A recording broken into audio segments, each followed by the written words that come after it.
እንዴት ነህ? እንዴት ነው? አማን ታድሯል? አለን ሰላም ነው። ምን ነበር ማታ ብልሽት አለ?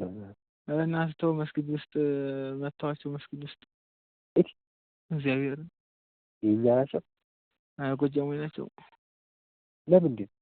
እኔ እንጃ ቢያንስ የ65 ዓመት የሚሆን ሽማግሌ መስኪ ይዞ በጠበቃ መቱት። ከዛ ውስጥ ላይ ገብተው እንደ ጭፍጭፍ ብዙ ሰው 3 ሰው ነው 4 ሰው እንደው እናቴ ማርያም ታሪክ ተበላሽቶብኝ አረዛ እ አረ እንዴት ሆነ? እና አሁን ታይ መስጊድ አካባቢ ነበር ያለው ተቆውጥ ያለ ለቅሶ ነው ያለው።